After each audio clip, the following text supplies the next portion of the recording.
श्री राम। शंखनाद में आपका स्वागत है।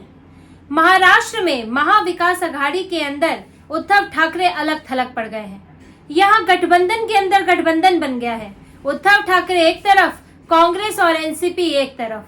कांग्रेस और एनसीपी मिलकर अब उद्धव ठाकरे को उनकी जगह दिखाने में लगे हैं। उद्धव ठाकरे की महाराष्ट्र की राजनीति में क्या स्थिति है, ये उन्हें बता रहे हैं, उन पर दबाव डाल रहे हैं। और उद्धव ठाकरे जो बीजेपी छोड़कर ये सोच कर आए थे अघाड़ी में कि उनको यहाँ बड़ा भाई बनाया जाएगा, उनको मुख्यमंत्री का पद मिलेगा, ज्यादा सीटें मिलेंगी, लेकिन उद्धव ठाकरे की उम्मीदों पर पानी फिर गया है।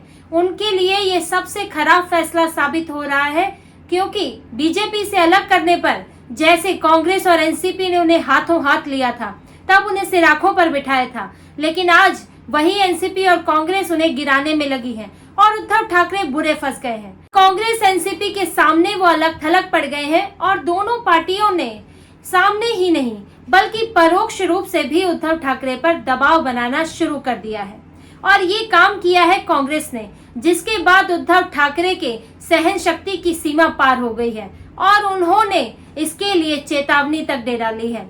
कांग्रेस ने बड़ी ही चालाकी से एक आंतरिक सर्वे कराया, चुनाव से पहले एक आंतरिक सर्वे कराया कि किसको कितनी सीटें मिल सकती हैं।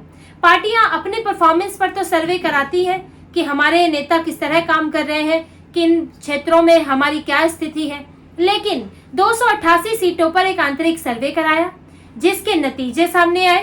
और इसमें सबसे बड़ा झटका उद्धव ठाकरे के लिए था, क्योंकि उनको ही सर्वे में सबसे कम सीटें दी गई।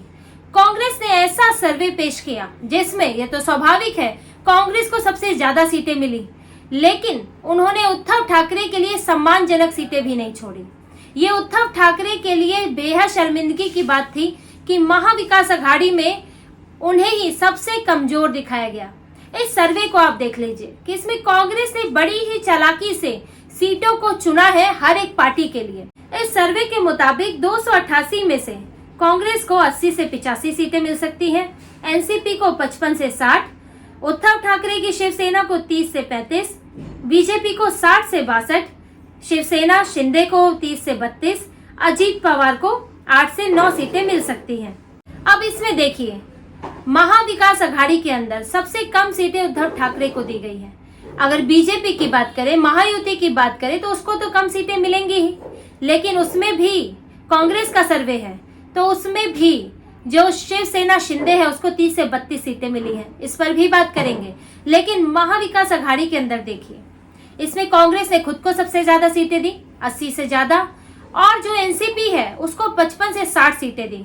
अब देखिए, पिछली बार की बात करते हैं, पिछले विधानसभा चुनाव में, उसमें तीनों ही पार्टियां लगभग बराबर सीटों पर लड़ी थी।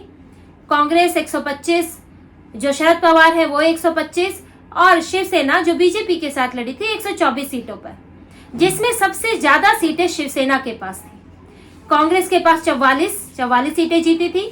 शरद पवार की एनसीपी जब एकजुट थी तो वो 54 सीटें जीती थी, और शिवसेना जब वो एकजुट थी, उद्धव ठाकरे 56 सीटें जीते थे। लेकिन अब क्या किया कांग्रेस ने, उनकी सीटों को बिल्कुल आधे पर कर दिया और एनसीपी को सम्मानजनक सीटें दी। पहले ही जितनी 54 जीते थे तो और बढ़ा दी, 55 से 60 के बीच।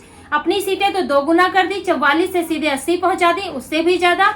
लेकिन उद्धव ठाकरे की सीटें सीधे सीधे आधी कर दी, 30-35 के बीच, 56 से 30 पर लेकर आ गए।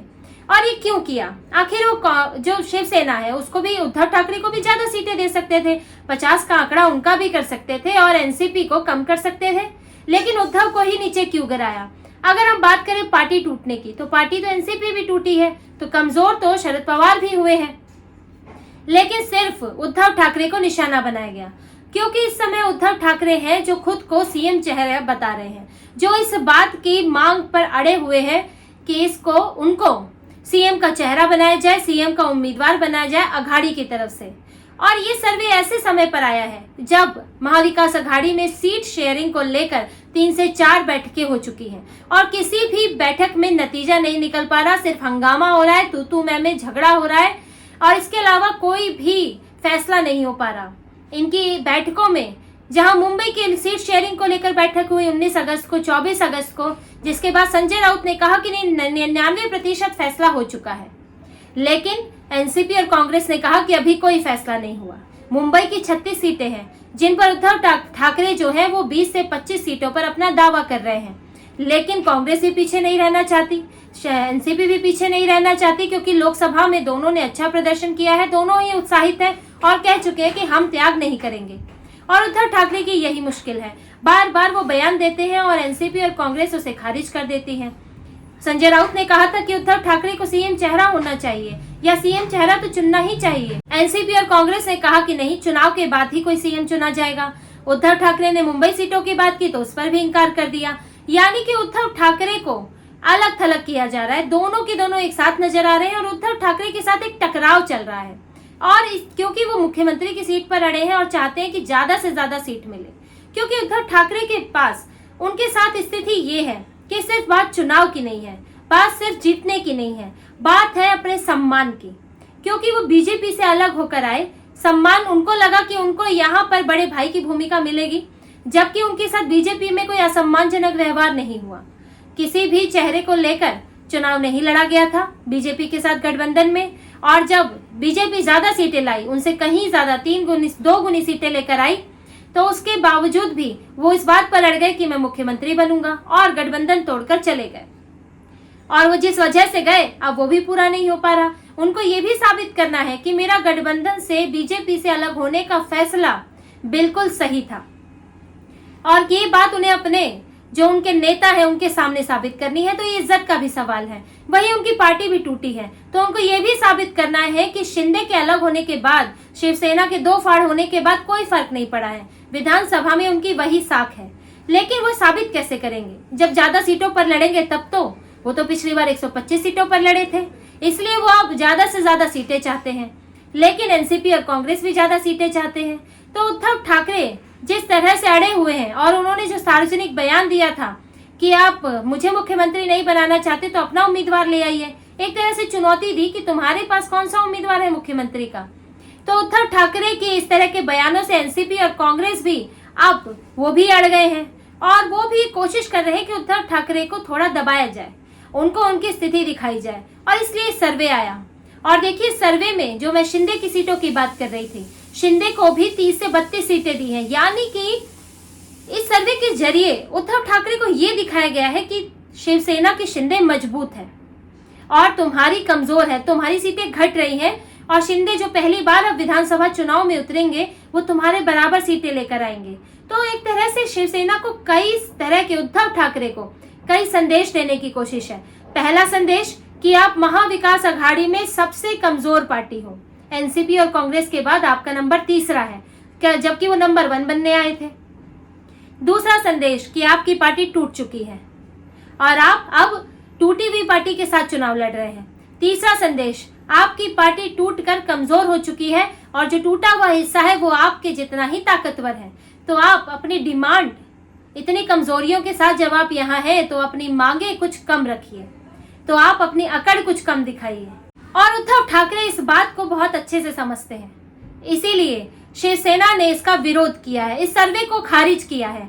जबकि महाविकास अघाड़ी की पार्टी कांग्रेस सर्वे लेकर आई, महाविकास अघाड़ी के दूसरे दलों को समर्थन करना चाहिए था, लेकिन उद्धव ठाकरे ने कह दिया कि इस सर्वे को नहीं मानते। शिवसेना उद्धव ठाकरे के नेता अनिल परब ने कहा कि ये सर्वे सही नहीं है, बहुत ही असम्मानजनक स्थिति इसमें दिखाई गई है, जबकि हमें अच्छी सीटें मिलेंगी। और बीजेपी ने भी इस पर तंज कस दिया, बीजेपी भी पीछे क्यों रहती? ये तो स्वाभाविक है कि कांग्रेस बीजेपी को ज्यादा सीटें नहीं देगी, तो उसमें उनके लिए तो असम्मान की बात नहीं है। बीजेपी सर्वे कराएगी तो कांग्रेस को और कम सीटें देगी। लेकिन उन्होंने तंज कसा कि ये सर्वे दरअसल उद्धव ठाकरे को नीचा दिखाने के लिए है, उनको उनकी स्थिति दिखाने के लिए है कि वो 56 सीटों से 30 सीटों पर आ गए हैं। और ये बात उद्धव ठाकरे जानते हैं कि ये सर्वे एक तरह से उन्हीं को ही टारगेट करने के लिए है, और इसीलिए उन्होंने अपनी नाराजगी भी जाहिर कर दी है, इस सर्वे को खारिज किया। और साथ ही ये जो कांग्रेस का शीर्ष नेतृत्व है और कांग्रेस को इस बात के संकेत दे दिए है कि अगर इस तरह से मेरे खिलाफ साजिशें हुई, सर्वे इस तरह के लाए गए या मेरे खिलाफ बयानबाजी हुई, तो मैं अघाड़ी छोड़कर जा सकता हूँ। क्योंकि उद्धव ठाकरे अब इस पर गंभीरता से सोच रहे हैं, क्योंकि उनको यहाँ आने का फायदा ही नहीं हुआ है। अभी तक वो संघर्ष कर रहे हैं, उनको 3रे नंबर की पार्टी बना दिया है, तो वो भी ये सोच रहे हैं कि मुझे अघाड़ी में आने का फायदा क्या है, मैं क्यों ना बीजेपी के साथ चुनाव लड़ूं। कोई गठबंधन की कोशिश करूं या फिर क्यों ना अकेले 288 सीटों पर चुनाव लड़ूं। ये यहाँ पर भीख मांग मांग कर कोई 60-70 सीटें लेने से तो बेहतर है कि 288 पर चुनाव लड़ा जाए, एक सिंपैथी वोट भी उनको मिल सकता है। लेकिन अब उद्धव ठाकरे क्या फैसला लेंगे ये तो आगे की बात है, पर इस बात ने उद्धव ठाकरे को परेशान जरूर कर दिया है और वो अपनी ये परेशानी जाहिर कर रहे हैं। देखिए, इसलिए कोई सीटों को लेकर फैसला नहीं हो रहा है। वो साफ साफ मीटिंगों में ये धमकी दे रहे हैं कि मैं अघाड़ी से जा सकता हूं अगर मुझे सम्मानजनक सीटें नहीं मिली। हालांकि इसका कितना असर कांग्रेस और एनसीपी पर पड़ेगा ये तो देखने की बात है, क्योंकि उनकी मीटिंगों में उनकी धमकियों के बावजूद, उनकी चेतावनी के बावजूद ये सर्वे लाया गया और शिवसेना की, उद्धव ठाकरे की हर बात को एक तरह से खारिज किया जा रहा है। तो ये तो आगे देखना होगा कि ये दोनों पार्टियां उद्धव ठाकरे को कितनी गंभीरता से लेती हैं। लेकिन ये तो तय है कि उद्धव ठाकरे के लिए महाराष्ट्र विधानसभा चुनाव से पहले चुनाव जीतना तो अलग चुनौती है, लेकिन उससे पहले महाविकास अघाड़ी में ही एक सम्मानजनक स्थिति बना पाना अब एक बड़ी चुनौती बन गया है। तो इसी तरह की और खबरें और विश्लेषण आपके लिए लाते रहेंगे। हमसे जुड़े रहिए, सब्सक्राइब कीजिए, कमेंट कीजिए। बहुत बहुत धन्यवाद। जय श्री राम।